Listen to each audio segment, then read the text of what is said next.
How do you resurrect one of the most iconic figures ever put to film? A.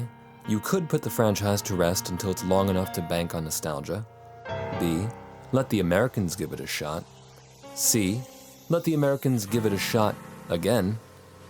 Or D. Give creative freedom to one of the most acclaimed directors of Japanese animation.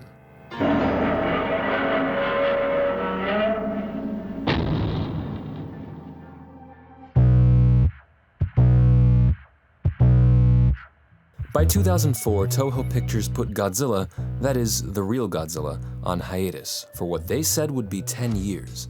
That felt like an eternity, though they did stick to this exact number. As for answers B and C, I've now seen this happen in my lifetime twice.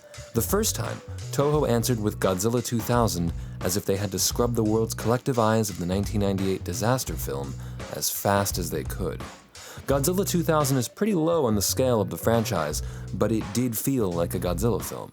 This time, for 2016, we were blessed with something far more ambitious. Not since the original 1954 film has the franchise tackled matters that are so important to the Japanese identity.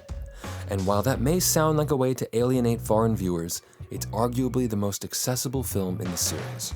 It's an enthralling yet completely unexpected commentary on Japan's relationship with the rest of the world, especially the US, and how its desires for greater autonomy are not as clear-cut as Western viewers might think. Indeed, it even feels dishonest to comment on some of these themes, as my understanding of Japanese politics and society is hardly comprehensive. Sure, one can read an article about the actions of the government, the noticeable shifts to the right, the geopolitical tensions surrounding the nation, or simply draw conclusions from the kind of constitutional limitations that have been imposed on Japan since World War II. For many, it's easy to imagine this film as little more than pure nationalism and an argument for Japanese militarization, and while it's understandable to think that, it's not quite that simple. Going into this, I tried to find Japanese sources for this film, and while there are interviews with the cast and crew, there is seemingly no translation available. I don't wish to make blanket statements on the attitudes of another country, so for my more politically inclined viewers, I'd love to get feedback on this video. In this film, Godzilla is the result of decades of nuclear waste thoughtlessly being disposed off to the ocean floor, where an organism managed to feed off of it and evolved to the point where it finally surfaced in Japan. But it isn't Godzilla's sudden appearance or even unprecedented destruction that is the focus here. Rather, a majority of the film is spent dealing with the bureaucracy and inefficiencies of Japanese government. Unforeseen events mean indeterminate reactions. The government relies on a certain degree of predictability to even begin approaching a solution. If the first few minutes didn't make that clear enough, by the 20-minute mark, Shin Godzilla makes it painfully obvious that even the appearance of miscalculation or hasty action is reason enough not to fire on the creature. These politicians are more concerned about the optics of their actions than the actions themselves. When Higuchi rejects the chain of command by forming an independent task force, the approach is to research Godzilla as thoroughly as possible, using any back channels the team has and leaving nothing to chance. But you know, you do have to wonder if they could have taken Godzilla out at this stage if they really wanted to. By now, it's time to just get this out of the way. With direction by Hideaki Anno, yes, that Hideaki Anno, there was a certain expectation with Shin Godzilla. It would be horrifying in some way, potentially even gruesome. But given how safe the franchise has played it, along with what happened the last time they let an acclaimed director make a Godzilla movie, it was uncertain how much influence Anno would actually have. As an artist who grew up watching kaiju films and TV shows, then becoming one of the most influential anime directors of all time, it was at least a given that he'd put his heart into it. In terms of aesthetic choices, it is without a doubt an Anno film, despite the co-director credit. Directors often leave trademarks in their framing and blocking, and this is no different here. Care like this is unusual for a Godzilla movie. Most of the series has had flat, relatively static shots with minimal camera movement. Some of this is due to the limitations of moving a camera around the miniatures, set pieces, and monster suits, but a lot of it is due to the formulas of the past. If nothing else, Shin Godzilla moves past this with a surprising grasp on production value. Yes, the CGI is second-rate compared to Hollywood, but given the typical budget of a Japanese film, the cinematography, editing, and art direction are leagues above the films of the past.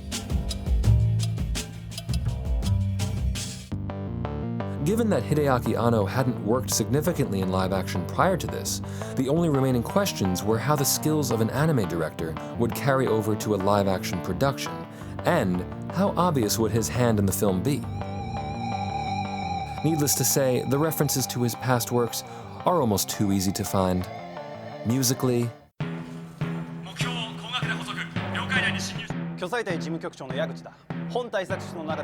and visually.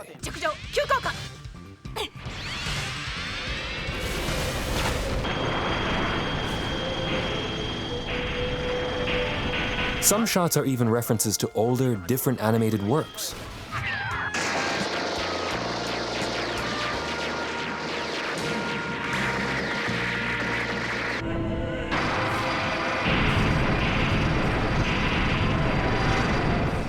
Thematically, knowing who Shin Godzilla's director is complicates things a bit. Take note of the near fetishistic labeling of military weaponry.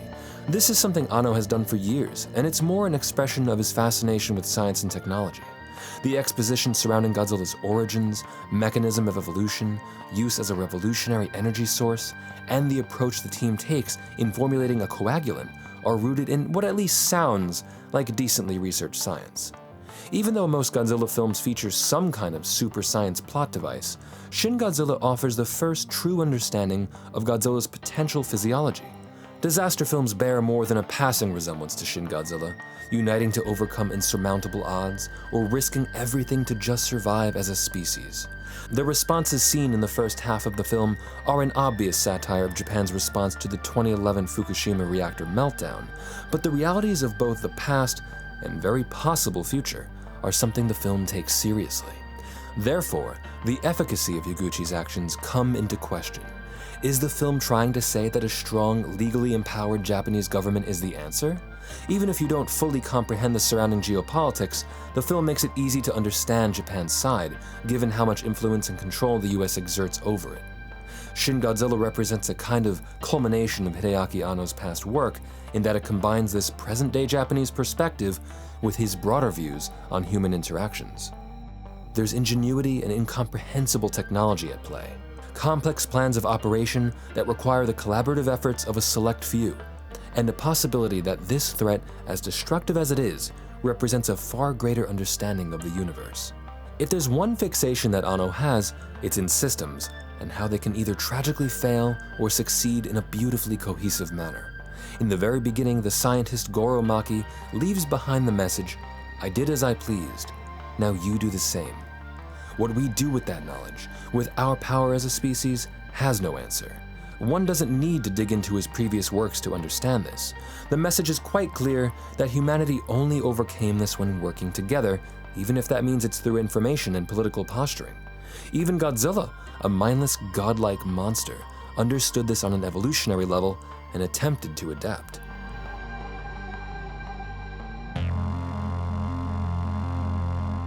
Higuchi pondered if Goro Maki embraced Godzilla's inevitable uprising as a test of Japan.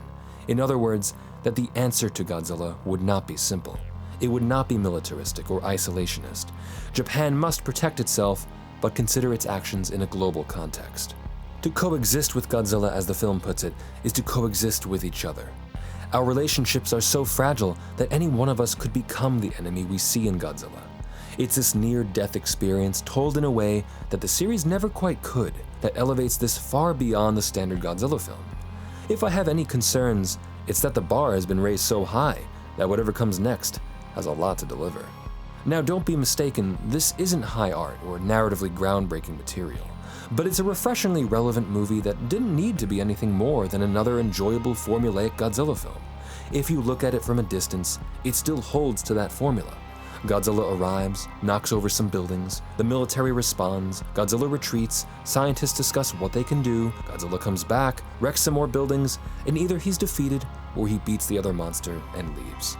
As a lifelong fan, it's hard to distance myself from the film fairly, but what I can say with confidence is that you can see not only a director's vision in Shin Godzilla, but a fan's distillation of that fearsome, awe-inspiring god.